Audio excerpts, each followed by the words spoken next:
Pemirsa, dua kelompok warga Manggarai kembali terlibat tawuran di underpass Manggarai, Tebet, Jakarta Selatan. Para pelaku saling serang menggunakan senjata tajam dan petasan.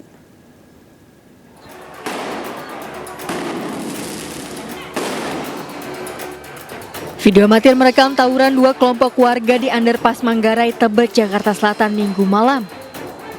Para pelaku saling serang menggunakan senjata tajam, batu, dan petasan. Kurun waktu 2 minggu, lebih dari 3 kali tawuran warga terjadi di lokasi. Warga mengaku resah dengan tawuran yang kerap terjadi dan tanpa diketahui penyebabnya. Tawurannya sih sebetulnya susah dimengerti. Masalahnya itu kan anak-anak, jadi tadinya sama orang belakang, tapi ada teman-temanan gitu, jadi campur akhirnya berbaurnya tuh anak sini sana. Mungkin kalau ada yang terpaksa pakai benda tajam karena gimana, ngeri juga sana juga udah pakai benda tajam, petasan segala gitu.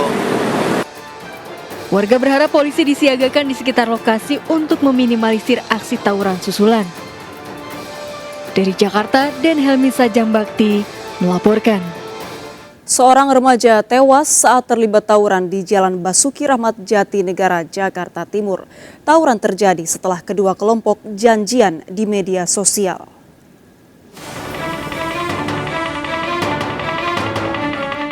Empat remaja yang terlibat tawuran di Jalan Basuki Rahmat Jatinegara, Jakarta Timur tertangkap. Dari para pelaku disita sejumlah senjata tajam jenis celurit. Pada kasus ini dua pelaku ditetapkan sebagai tersangka. Keduanya telah menghabisi MH remaja 17 tahun dengan senjata tajam. Sementara dua lainnya sebagai saksi. Para pelaku sebelumnya ditangkap dari sebuah rumah kos. Warga resah dengan seringnya tawuran di Jalan Basuki Rahmat Jatinegara, Jakarta Timur ini. Ada korban nggak tuh? Ada sih, katanya dengar satu. Nah, tapi ya itu katanya udah dibawa pulang, terus bawa pulang langsung ke rumah sakit. Dokternya gitu cerita. Warga berharap polisi melakukan patroli rutin di lokasi tawuran. Dari Jakarta, Rio Manek melaporkan. Sementara itu, tawuran dua kelompok remaja berbekal senjata tajam di Jalan Protokol Kota Bekasi, Jawa Barat makin meresahkan warga. Tawuran bahkan disiarkan langsung di media sosial pelaku.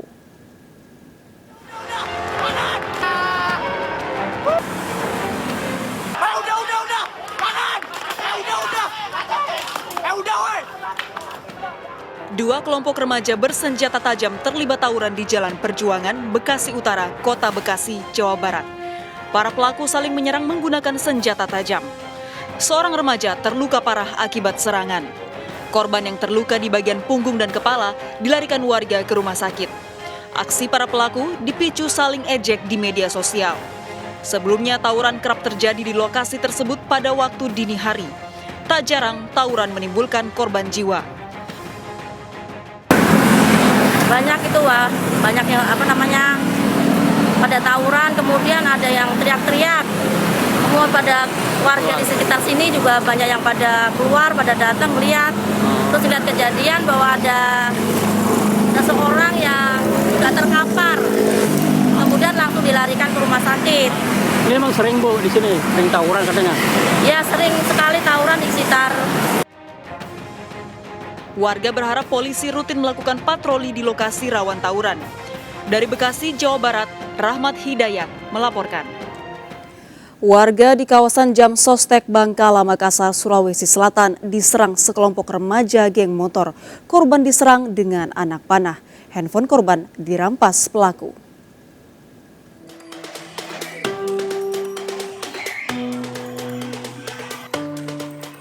CCTV merekam sekelompok remaja geng motor yang menghadang dua warga yang berboncengan di kawasan Jam Sostek Bangkala, Makassar, Sulawesi Selatan. Korban yang saat itu hendak membeli makanan mencoba melarikan diri. Namun tiba-tiba pelaku menyerang korban berkali-kali menggunakan anak panah. Seorang korban terkena busur di bagian punggung, sedangkan satu korban lainnya berhasil melarikan diri dengan masuk ke dalam rumah di sekitar lokasi. Handphone milik korban yang selamat dirampas pelaku. Beberapa waktu setelah kejadian tersebut, aksi penyerangan kembali terjadi. Para pelaku diduga masih kelompok yang sama menyerang warga di pos kamling dengan anak panah. Pelaku merampas 2 unit handphone milik korban dan 1 buah helm di pos kamling. Korbannya itu di 2 orang, anak Bontojaya, tinggal di Bontojaya, yang 1 kena busur, 1 tidak. Setelah itu kejadian kedua malam minggu selanjutnya terjadi itu setelah sholat, semua orang pulang ronda itu dia menyerang sudah pas sholat subuh. Belum diketahui motif penyerangan para pelaku. Berbekal rekaman CCTV, petugas Polsek Tamalandrea mengejar para pelaku. Dari Makassar, Sulawesi Selatan, Yoel Yusfin melaporkan. Seorang ibu rumah tangga di Kabupaten Pindrang, Sulawesi Selatan ditemukan tewas mengenaskan. 2 anaknya juga ditemukan tewas tergeletak di depan TV, diduga telah meminum racun yang diberikan oleh sang ibu.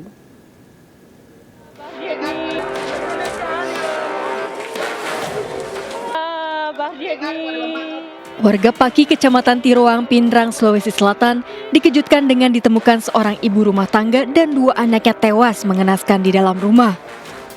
Korban pertama kali ditemukan oleh sang suami yang baru pulang dari menagih hutang. Mendapati rumahnya terkunci dari dalam, sang suami berupaya membuka paksa pintu.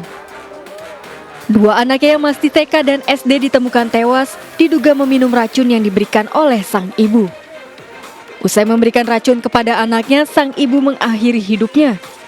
Hasil olah TKP ditemukan botol racun di dekat jasad anak korban dan ditemukan sejumlah luka lebam di tubuh ibunya. Pada saat anggota kita datang, korban sudah kondisi tergantung. Selain korban, di situ ditemukan 2 orang anaknya. Kemungkinan anaknya minum racun.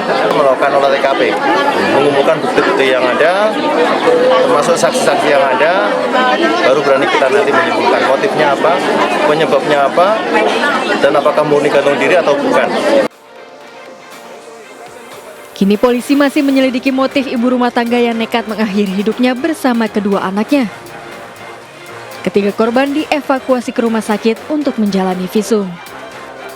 Dari Pindrang, Sulawesi Selatan, Erwin Eka melaporkan.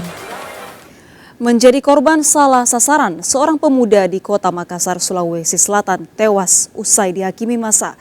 Korban dituduh sebagai pelaku pencurian usai berselisih paham dengan sejumlah remaja lain di jalan.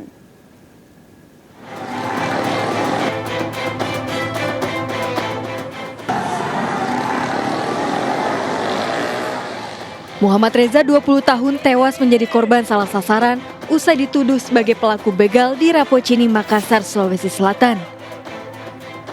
Sebelumnya korban berselisih paham dengan salah satu remaja di bawah jembatan tol layang Jalan Andi Pangerang, Petarani. Tiba-tiba salah satu pelaku meneriaki korban sebagai pelaku begal. Korban panik lari berupaya menyelamatkan diri. Tak dapat menghindari kejaran puluhan warga. Korban dianiaya hingga tak sadarkan diri. Korban dievakuasi ke Rumah Sakit Faisal namun nyawanya tak tertolong. Atas kejadian ini, polisi langsung menangkap 3 pelaku penganiayaan. Dari olah TKP, polisi mengamankan sejumlah barang bukti berupa batu serta pakaian milik pelaku yang dipenuhi bercak darah. Korban berselisih paham di bawah jalan layang tol. Kemudian tiba-tiba dari salah satu teman yang diajak yang perselisihan pada saat itu berteriak bahwa mati lari dan berteriak juga pencuri, sehingga korban ini menyelamatkan diri, lari masuk ke Jalan Faisal 12. Pelaku pengeroyokan berpeluang bertambah, polisi masih memburu para pelaku yang turut terlibat melakukan aksi penganiayaan tersebut. Ketiga pelaku terancam 15 tahun penjara. Dari Makassar, Leo Muhammad melaporkan. Polrestabes Semarang hari ini akan menyerahkan jenazah Paulus Iwan Budi, pegawai Bapenda Kota Semarang, Jawa Tengah, kepada keluarga. Hingga hari ini, 3 bagian tubuh Iwan Budi belum ditemukan. Setelah polisi memastikan mayat terbakar di Pantai Marina Kota Semarang, jenazah Iwan Budi, keluarga menerima pelayat baik teman maupun kerabat. Iwan Budi hilang selama setengah bulan dan ditemukan terbakar menempel pada sepeda motor dengan beberapa bagian tubuh hilang. Hingga kini bagian kaki kanan, kepala dan tangan kanan belum ditemukan. Polrestabes Semarang hari ini akan menyerahkan kerangka Iwan Budi untuk dimakamkan keluarga dengan keterangan kondisi jenazah belum lengkap.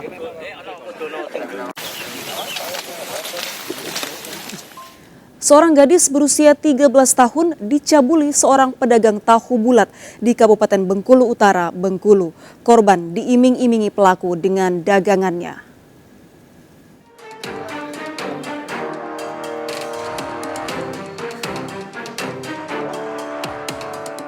YP, seorang pedagang tahu keliling, diringkus petugas di rumah kontrakannya setelah mencabuli seorang gadis berusia 13 tahun di Kabupaten Bengkulu Utara, Bengkulu. Pemuda 24 tahun tersebut mengiming-imingi korban dengan dagangannya dan berjanji akan bertanggung jawab jika korban hamil. Korban dicabuli pelaku lebih dari sekali. Polisi mengamankan mobil pickup yang digunakan pelaku untuk menjajakan tahu.